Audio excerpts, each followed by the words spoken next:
Hi everyone, welcome to part 5 of assessment procedures, and today we'll continue further. So let's start.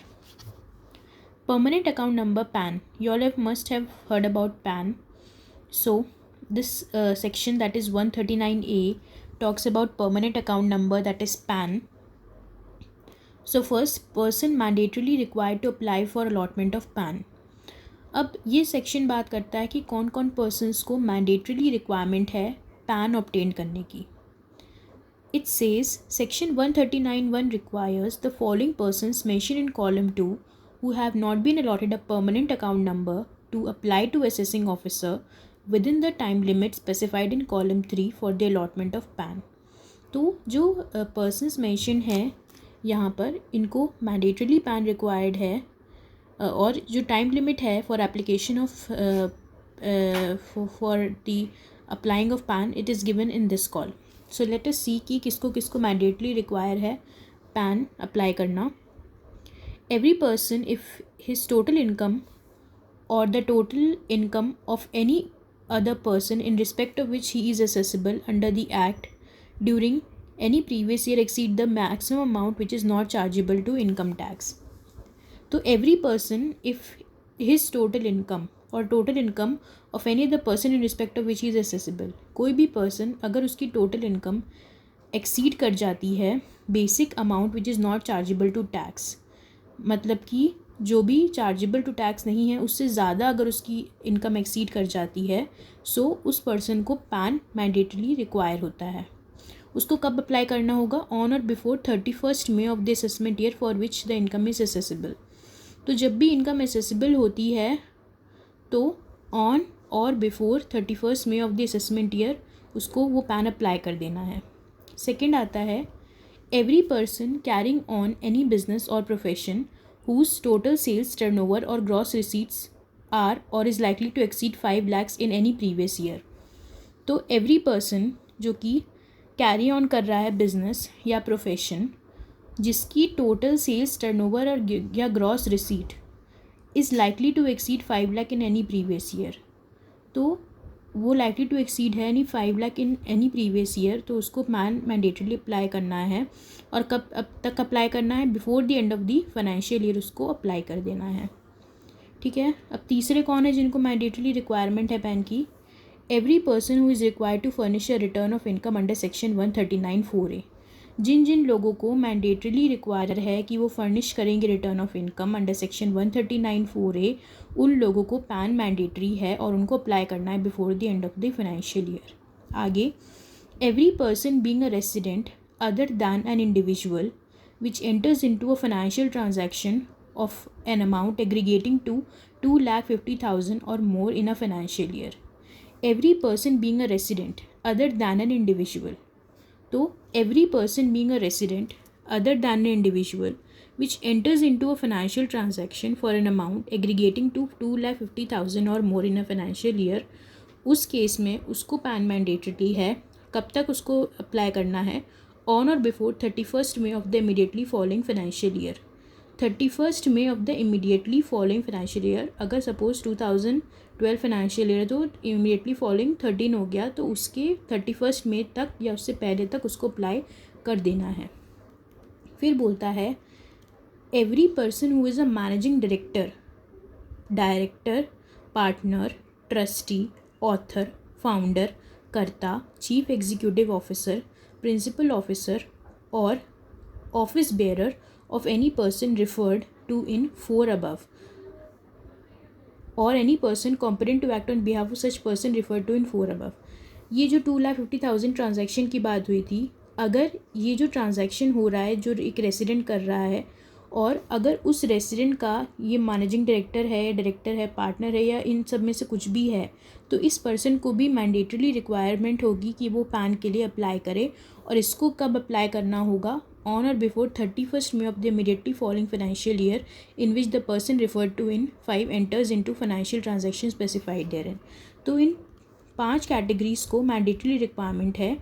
पहला, जिनकी exemption limit से ज़्यादा होती है इनकम या फिर जिनको एक्सीड करती है the maximum amount which is not chargeable to tax, उनको अप्लाई करना है. फिर 5 लाख से जिनका gross turnover likely to exceed है उनको करना है। फिर जिनको रिटर्न फर्निश करना होता है 139(4)A के अंडर उनको करना है, रिक्वायरमेंट है उनके लिए पैन की। या फिर जिनका फाइनेंशियल ट्रांजैक्शन एग्रीगेटिंग टू 2,50,000 और मोर इन अ फाइनेंशियल उनको करना है।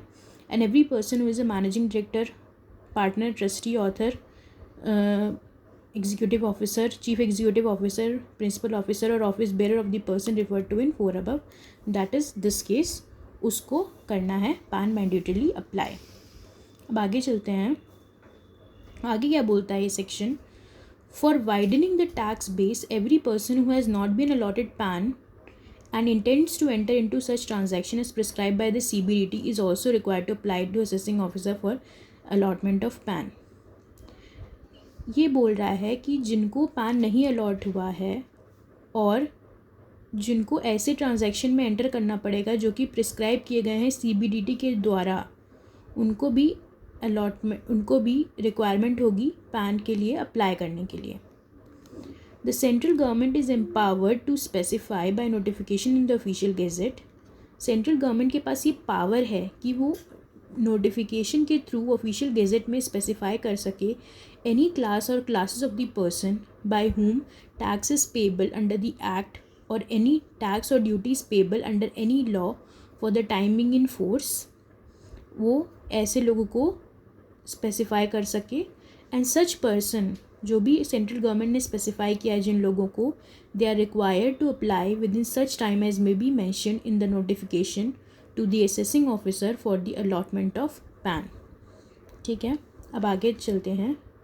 For the purpose of collecting any information which may be useful for और relevant to the purposes of the act, the central government में नोटिफाई एनी क्लास और class of the person and such persons shell within the prescribe time apply to the AO for allotment of PAN. तो for the purpose of collecting any information which may be useful, कोई किस purpose से? For the purpose of collecting any information which may be useful for और relevant to the purpose of the act, जो central government है वो notify कर सकती है एनी क्लास और क्लासेस ऑफ द पर्सन, और जो वो नोटिफाई करेगी उन क्लासेस ऑफ द पर्सन को अप्लाई करना पड़ेगा AO को for the allotment of PAN. ठीक है। The AO having regard to the nature of transaction may be prescribed may also allot a PAN to any other person। तो AO जो है having regard to the nature of transaction as may be prescribed may also allot PAN to any other person, जहाँ उसको whether he has to pay tax or not, उसको tax देना है या नहीं, AO प्रिस्क्राइब कर सकता है कि इन लोगों को पैन लेना है और फिर उन लोगों को पैन लेना पड़ेगा। Any person other than the person mentioned in 1 to 4 above may apply to the AO for allotment of PAN, and assessing officer may allot the PAN to person immediately। इनके अलावा अगर किसी ने AO को apply किया है for the allotment of PAN तो AO उनको अलॉट कर देगा पैन इमीडिएटली। अब आगे बोलता है रूल 114 नोट रूल 1144। इसमें क्या बोलता है? Rule 1144 requires submission of application for allotment of PAN by the applicant in the prescribed form, accompanied by the prescribed documents as proof of identity, address and date of birth of such applicant। ये सब चीज़ें उनको देनी पड़ती हैं for allotment of pan. क्या क्या देना पड़ता है? Proof of identity, address, date of birth. Sub rule 1A has been inserted in rule 114 with effect from 1/9/2019 to provide that any person who has not been allotted a PAN but possess Aadhaar number and has furnished or intimated or quoted his Aadhaar number in lieu of the PAN in accordance with section 139A(5)(e) shall be deemed to have applied for the allotment of PAN, and he shall not be required to apply or submit any documents under rule 114। तो अब इसमें क्या बोल रहा है? Rule 1144 ये बोलता है कि इसका सब रूल 1A बोलता है जो कि इंसर्ट किया गया है 114 में with effect from 1/9/2019 to provide that any person, कोई भी person who has not been allotted a PAN, जिसको पैन अलॉट नहीं किया गया है लेकिन पोजेस करता है आधार नंबर, लेकिन उसके पास आधार नंबर है, पैन उसको अलॉट नहीं किया गया लेकिन उसके पास आधार नंबर है, and has furnished or intimated or coded his PAN in lieu of the PAN, pan की जगह उसने अपना आधार नंबर कोट कर दिया है in accordance with section 139A(5)(e) shall be deemed to have applied for the allotment of PAN। उसको मान लिया जाएगा कि उसने पैन के लिए अप्लाई कर दिया है और उसको कोई भी डॉक्यूमेंट्स सबमिट करने की ज़रूरत नहीं है अंडर 114। हमें क्या क्या डॉक्यूमेंट सबमिट करने थे? Proof of identity, address and date of birth. तो अगर उसने अपना आधार कोड कर दिया है जहाँ पे पैन कोड करने की ज़रूरत थी, तो उसको कोई भी डॉक्यूमेंट रिक्वायर्ड नहीं है जो कि ज़रूरत है 114 की सबमिट करने के लिए। Further, sub-rule 1B has been inserted in Rule 114 with effect from 1/9/2019 to provide that any person who has not been allotted a PAN but possess the Aadhaar number may apply for allotment of PAN under section 139A(1)(1)(a)(3) by intimating his Aadhaar number, and he shall not be required to apply or submit any documents under 114। अब ये बोला गया है कि किसी के पास pan नहीं है लेकिन उसके पास आधार है, तो वो अप्लाई कर सकता है allotment of pan under section 139A(1)(a)(3) अपना सिर्फ आधार नंबर इंटीमेट करके, और उसको कोई भी डॉक्यूमेंट जो कि रिक्वायरमेंट है पैन के लिए वो सबमिट करने की ज़रूरत नहीं होगी। तो ये सेक्शन इंसर्ट हुआ है 1B विद इफेक्ट फ्रॉम 1/9/2019। अब coating of pan is mandatory for transaction prescribed under rule 114B। As per section 139(5), quoting of PAN is mandatory for the following documents prescribed transaction। अब as per section 139(5) PAN quote करना mandatory है in the following documents, या फिर prescribe transactions में PAN quote करना mandatory है। किसमें? In all returns to और correspondence with any income tax authority. जो भी रिटर्न हम फाइल करते हैं इनकम टैक्स अथॉरिटी को, या फिर कोई भी कॉरेस्पॉन्डेंस करते हैं इनकम टैक्स अथॉरिटी से, उसमें हमको पैन कोड करना मैंडेटरी है।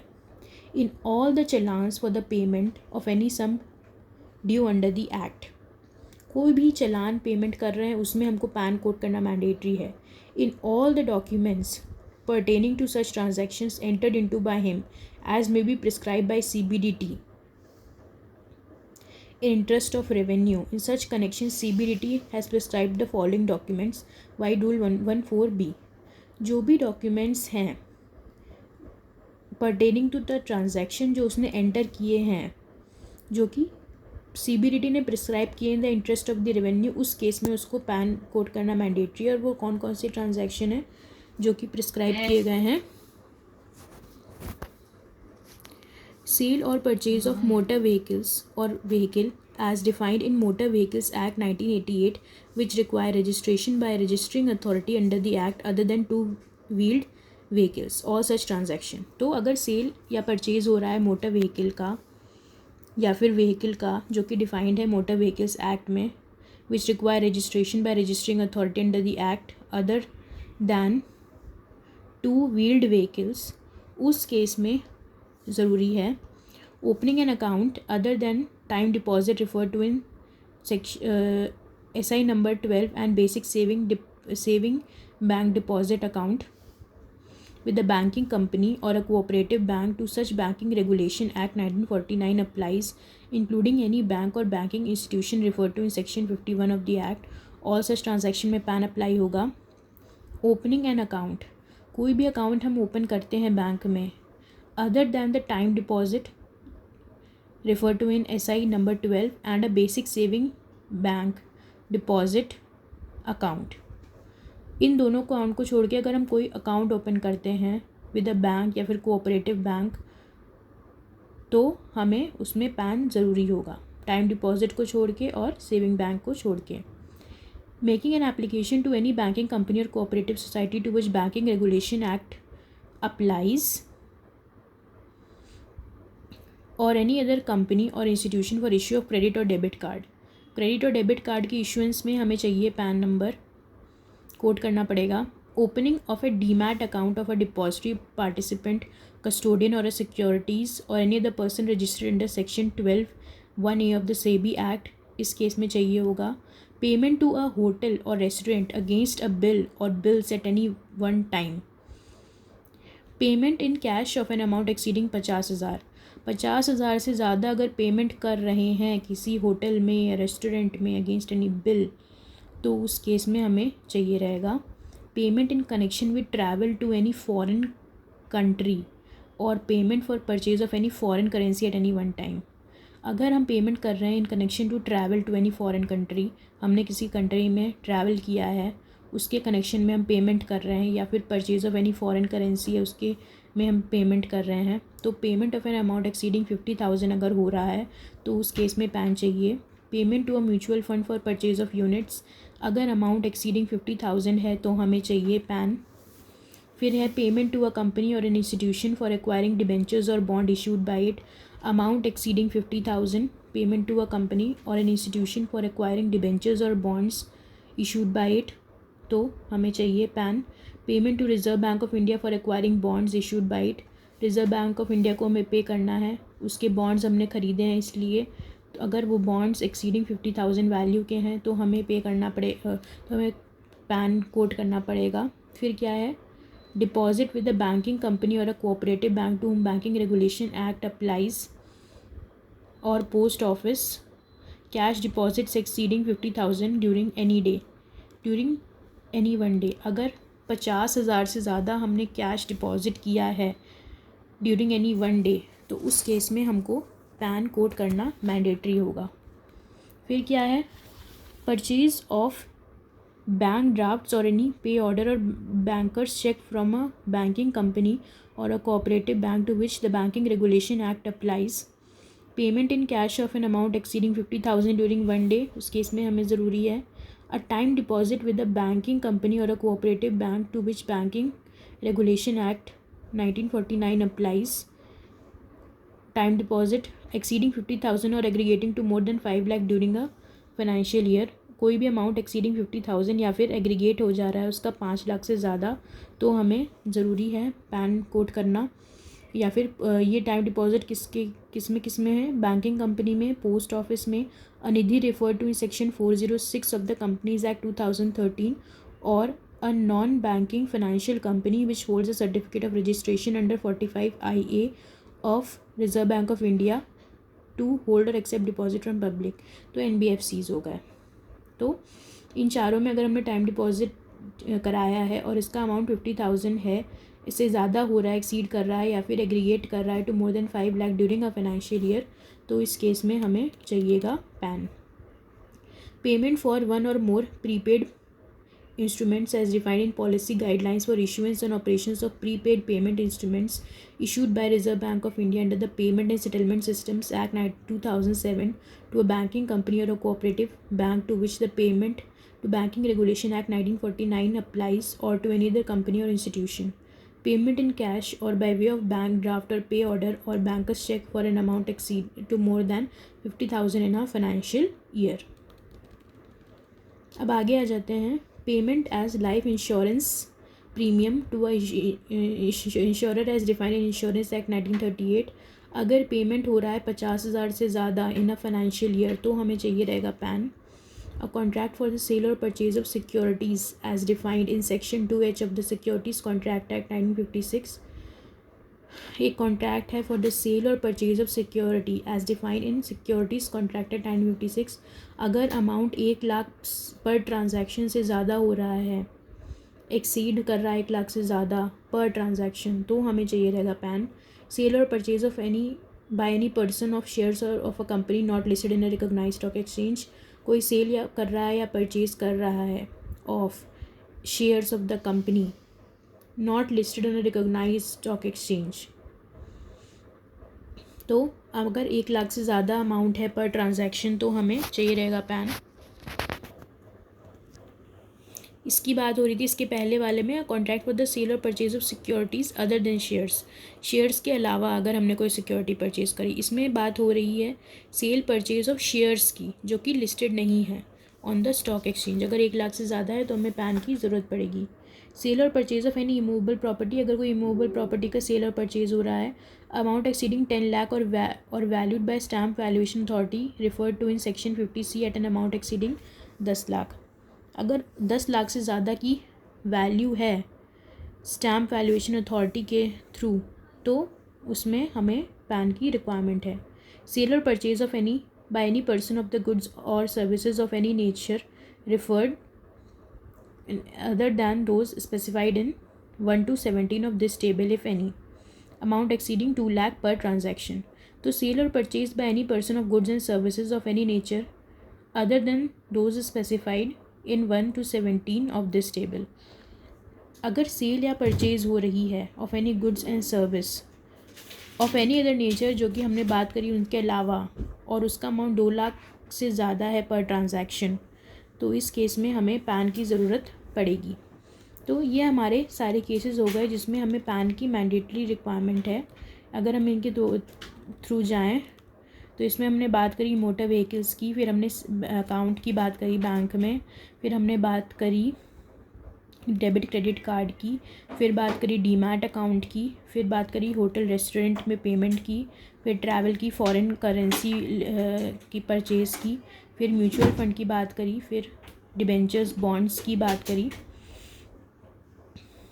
फिर पेमेंट टू रिजर्व बैंक की बात करी फॉर एक्वायरिंग बॉन्ड, डिपॉजिट्स की बात करी, फिर हमने बात करी बैंक ड्राफ्ट की, पे ऑर्डर्स की, फिर टाइम डिपॉजिट्स की बात करी, फिर हमने बात करी प्रीपेड इंस्ट्रूमेंट्स की, उसके बाद हमने बात करी इंश्योरेंस प्रीमियम की, फिर contract and sale of securities other than shares की बात करी, फिर शेयर्स की बात करी which are not listed on the recognised stock exchange, फिर इमूवेबल प्रॉपर्टी की बात करी, और फिर एनी अदर जिसका सेल और परचेज हो रहा है एनी अदर गुड्स और सर्विसेज का जो कि इनमें कवर्ड नहीं है और जिनका अमाउंट एक्सीडिंग 2 lakhs है. तो these all cases we are required to mandatorily quote the PAN. अब आगे बात करते हैं minor to quote PAN of parent और guardian. Where a person entering into any transaction referred to in this rule is a minor. अगर जो भी person है जो कि एंटर कर रहा है ट्रांजैक्शन में वो माइनर है and who does not have any income chargeable to income tax, और उसके पास कोई इनकम नहीं है जो कि चार्जेबल है इनकम टैक्स के, he shall quote the PAN of his father और मदर और guardian as the case may be in the document pertaining to the said transaction. तो वो अपने मदर का, फादर का या गार्जियन का पैन कोड कर सकता है.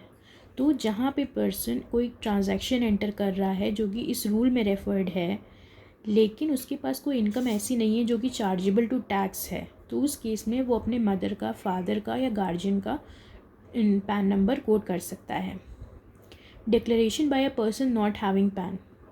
अब any person who does not have a PAN and who enters into any transaction specified in the table above shall make a declaration in Form 60 giving therein the particulars of such transaction either in paper form or electronically under the electronic verification code in accordance with the procedures, data structures and standards specified by the Principal Director General of Income Tax or Director General of Income Tax. तो ये बोलता है कि अगर कोई person है जो ये ट्रांजैक्शन जिनकी हमने बात करी उसमें एंटर कर रहा है लेकिन उसके पास पैन नहीं है तो वो एक डिक्लेरेशन देगा इन फॉर्म 60, और वो डिक्लेरेशन या तो पेपर फॉर्म में होगी या इलेक्ट्रॉनिकली होगी और वो वेरीफाई होगी in accordance with the procedures, data structures and standards specified by the principal director general of income tax और director general of income tax.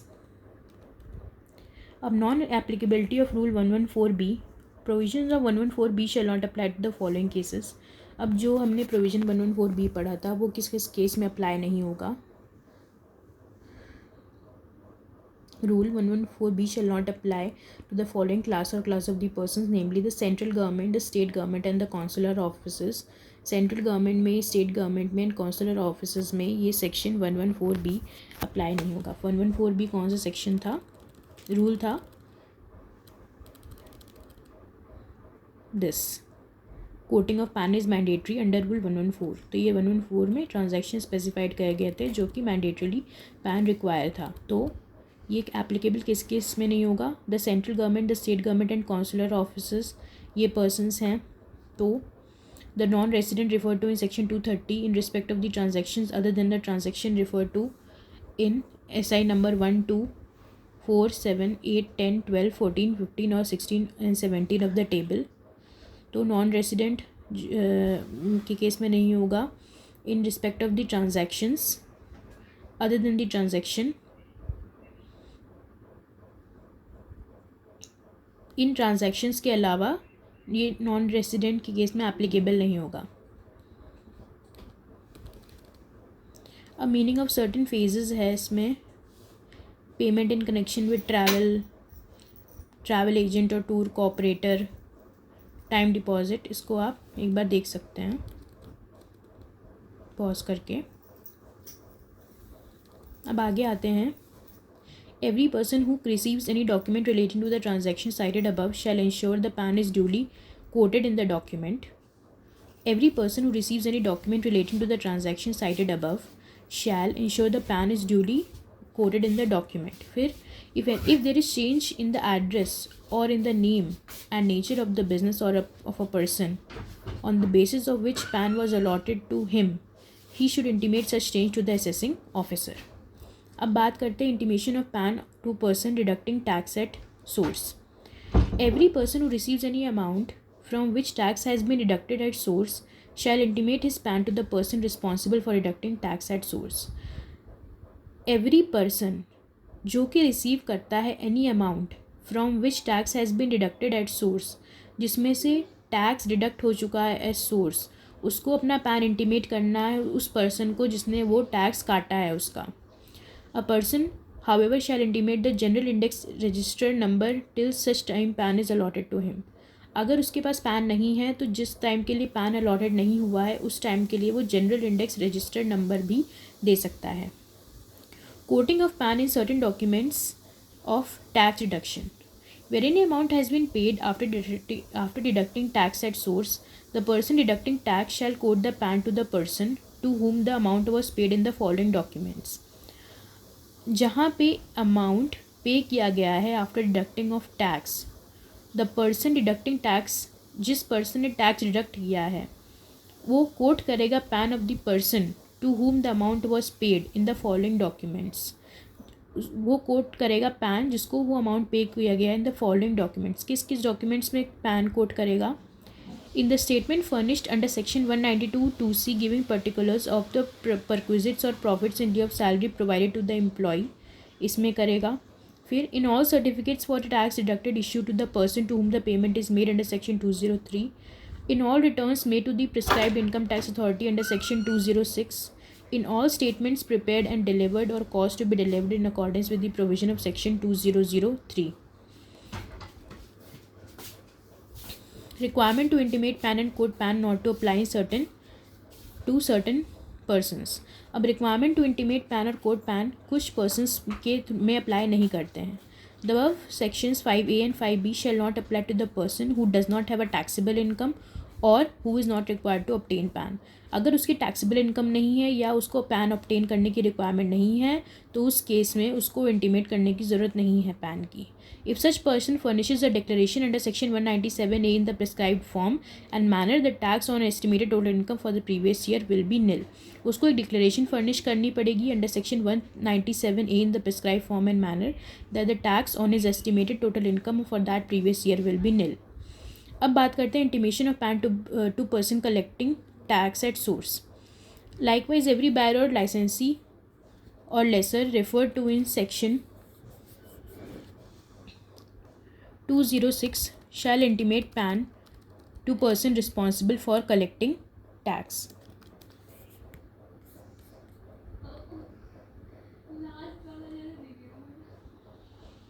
अब quoting of PAN in certain documents of tax collection. Every person collecting tax in accordance with section 206C shall quote PAN of every buyer or licensor or licensee referred to therein in all certificates furnished in accordance with provision of 206C, in all returns prepared and delivered or caused to be delivered in accordance with the provision of section 206C or section 206C(5)(b) to an income tax authority, in all statement prepared and delivered or caused to be delivered in accordance with the provision of 206C(3).